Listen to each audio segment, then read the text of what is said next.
Hello, I'm Meagan Wilson, and today I'm going to be talking about lessons I've learned from Buzz Lightyear. So you're probably wondering, why am I talking about some fictional toy? Well, Buzz Lightyear isn't just some space ranger. He's actually my 3-year-old golden retriever. We rescued Buzz about 2 years ago from the Golden Retriever Rescue of North Texas. Whenever we got him, he was underweight, hairless, had a skin condition from malnutrition, and was neglected. Well, usually, dogs that are abused earlier in life, they're usually scared or just not really happy, but if you ask me, that's the happiest dog I've ever seen in my life.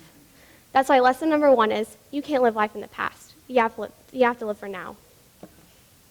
Every weekend, we take Buzz to a local park by my house. And it's so weird, because he'd be so happy to get in the car, even though he had no idea where he was going. He'd be going to the vet for all he knew, but look how happy he looks. That's why lesson number 2 is, you have to enjoy the journey. You can't hurry through life worrying about where you're going. You have to pray that the journey will lead you where you're meant to be, and hopefully that's not the vet's office.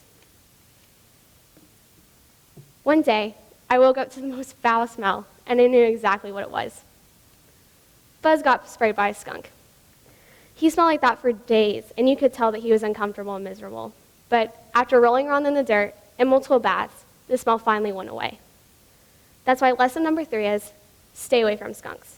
Sometimes things pretend to be something that they're not, and when you get sprayed, it's going to hurt, but the stink will always go away. That's why it's important to stay away from skunks and to surround yourself by good people.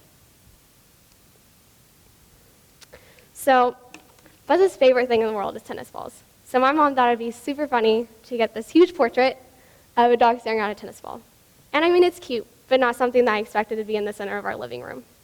So, anyways, Buzz loves playing with the tennis balls, and he seriously will play with them until there's nothing left except the rubber inside, which is weird because we'll have 30 tennis balls lying around the house, but there's only one that he really plays with. So that's why lesson number 4 is, pay attention to things that are right in front of you, whether that's a person, a job, a sport, anything. It's important not to live a passive life. You have to give respect and listen to what people have to say. Be present in your own life.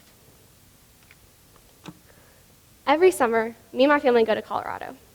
This summer, we decided to take Buzz because he loves hiking in the mountains. But my aunt also had the same idea, and they brought their corgi, Hampton. Hampton looks really cute on the picture on the right, but on the left, you can see that he's 1 foot full of anger as he's attacking my grandpa's hand. But the weird thing was, every time Buzz and Hampton were in the same room, Hampton would always jump and bark on Buzz. But Buzz never really reacted. He just kind of looked at him and kissed him. That's why lesson number 5 is, kill with kindness. Sometimes it's better to keep your mouth shut and be the bigger person, even to grumpy little Hamptons. On the weekends, you can find Buzz, or any day you can find Buzz just hanging out outside, swimming in the pool, on his daily walks, chasing lizards, or even chewing up stuff like my shoes. But you know what? It makes Buzz happy. And that's why lesson number 6 is, do things that make you happy. It's the most important thing in life. You have to find happiness within yourself, because whenever it's just you, there's nothing left. The last lesson kind of hits close to home. A couple weeks ago, during finals week, nonetheless, I came home from my first day of finals, and I had to study for statistics and comparative gov, which are my 2 hardest classes. But whenever I came home, something was really weird. Buzz didn't greet me at the door. So I went looking in the house, and I found him, and he looked pretty sad. You could tell, because there was throw up all over the floor, which I'm sorry is kind of gross. But I wasn't really too scared because Buzz does get sick occasionally, so I let him outside to get some fresh air. Well, after a while of studying for statistics, I realized, where's Buzz? He's usually barking at the door after 20 minutes of being outside. So I went and I looked outside, and it was weird because he didn't really look back at me. I went over, tried petting him, tried throwing the ball to get him to go inside, but he didn't even look at it. He didn't get up. That's whenever I knew something was wrong. So I got my blanket, because it was freezing, and I went and sat next to him and just started petting him. Then all of a sudden, the next thing I knew, he was throwing up blood. That's whenever I got really scared. I called my stepdad immediately, and he came home. We took Buzz to the vet, and we didn't really get the best news. So that night, I wasn't really studying for statistics and comparative gov. I mean, you kind of have to realize not everything is going to be there, forever. And that's kind of how I felt. And the thought of losing my best friend really scared me. Growing up as an only child, I mean, the only companion I'd really have is a dog, and Buzz is probably the best one I've ever had.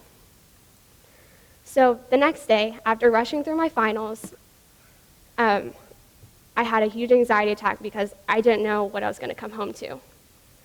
Luckily, I did come home, and Buzz was he was actually starting to walk around for the first time, like in a couple of days, and that made me really happy. And that's the moment that I knew. You can't take things for granted. I was thinking about on my drive home, whenever I didn't know what to come home to, and I was thinking, what if I don't get to throw the ball for Buzz ever again? What if I don't get to pet him? What if I don't get to sit next to him and just have something to love? And that's whenever I realized the most important thing in life is that you can't take things for granted. And that leads me to my last lesson. Most important one of all is always love. Thank you.